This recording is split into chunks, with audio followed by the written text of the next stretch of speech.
Ladies and gentlemen, Governor Vilma Santos Recto!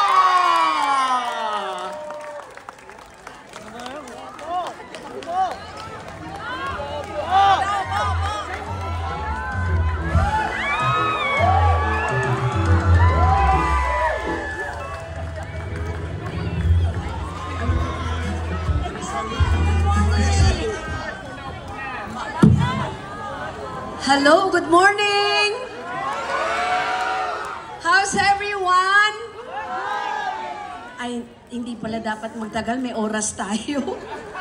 But anyway, unang-una ho, maraming salamat po sa oras na inalaan po ninyo ngayong umaga para magkasama po tayo dito sa launching ng ating pong libro. Anyway, this book is more than a tribute. It is a testament to the power of storytelling, the enduring inner strength of our women, the continuing journey of the Philippine cinema. Ang libro pong ito ay magpapatunay po ng katatagan ng ating pong mga kababaihan at sa patuloy hong pagbabago at progreso po ng ating pong pelikulang Pilipino.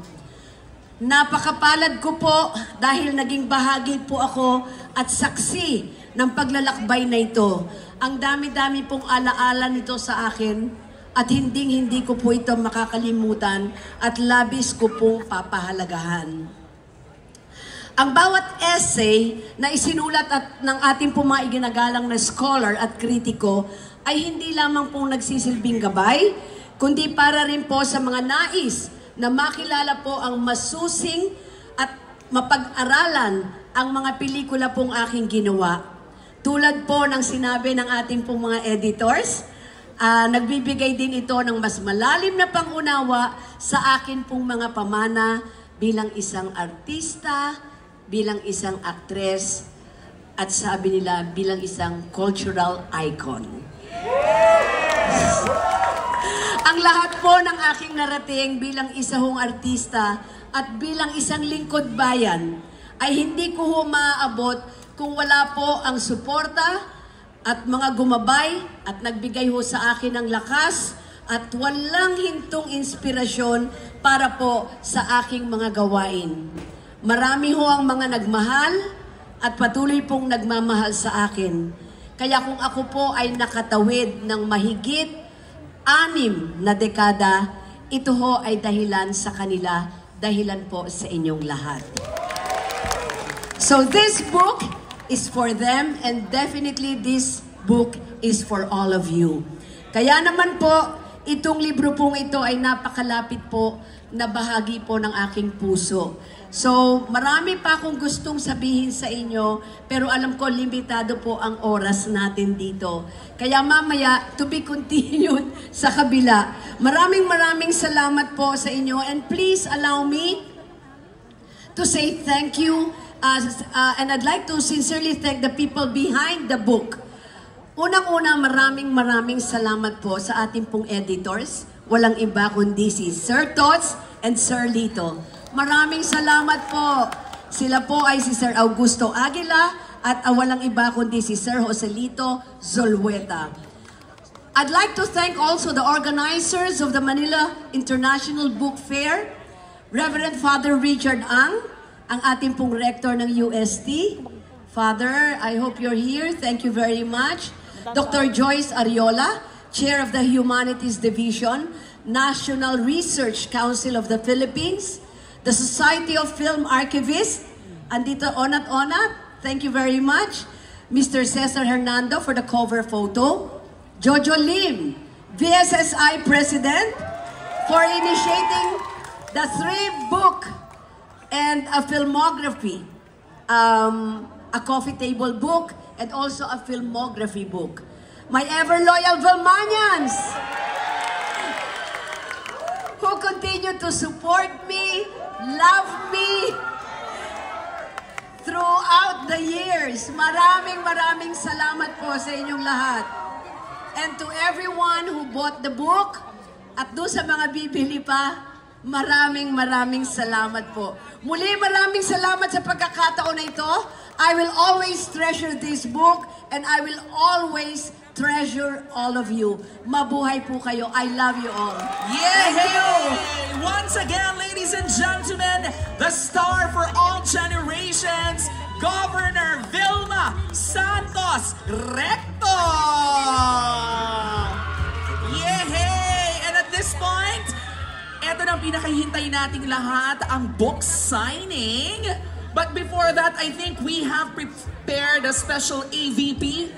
Papanoorin na ba natin ngayon ang ating special AVP for Governor V habang inaayos itong table at nagpapapila na po tayo ng mga fans for the book signing. Eto po, ladies and gentlemen, panoorin po nating lahat.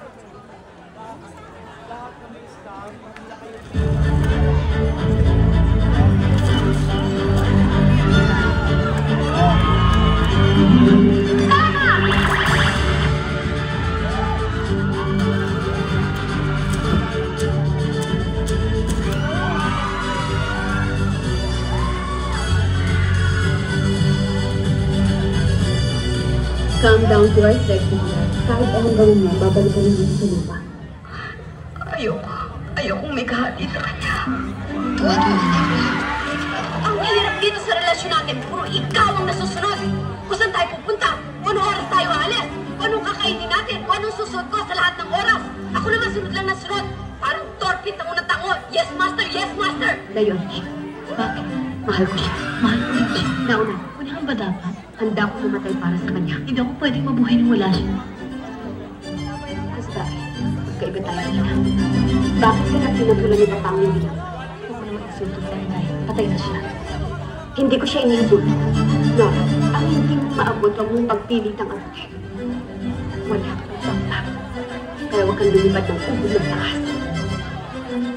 Putik na ako, pero kahit ganito ako, nagsisimba ko kahit papano. At ang sabi ng nasa itaas, ang sara sa lamig, sara sa init, iniluluwa ng langit at sinusukan ng Diyos.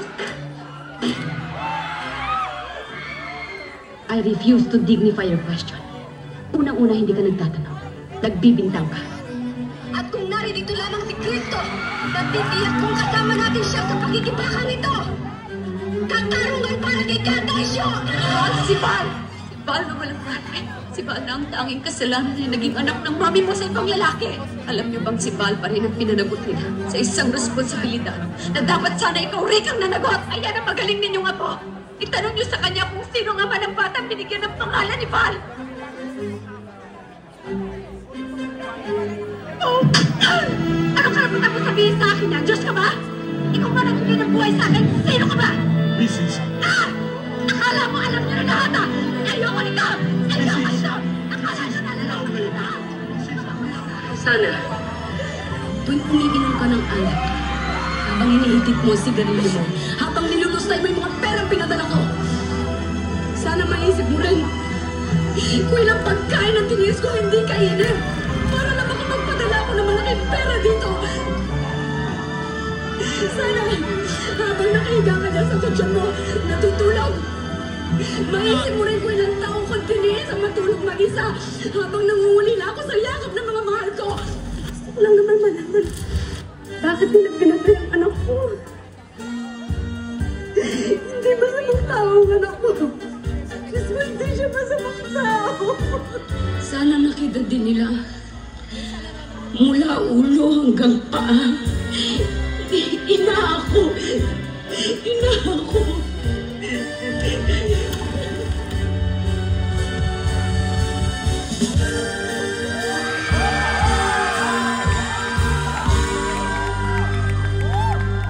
Wow! Grabe! Nakaka-goosebumps yun! Governor V, nakita nga po natin ang legacy ng nag-iisang star for all generations, Governor Vilma Santos, throughout the years. Grabe! Sigaw naman dyan, Ate V! Ate V! Ate V! Ate V! And at this point, ladies and gentlemen, sisimulan na po natin ang book signing para po sa libro ni Governor Vilma Santos.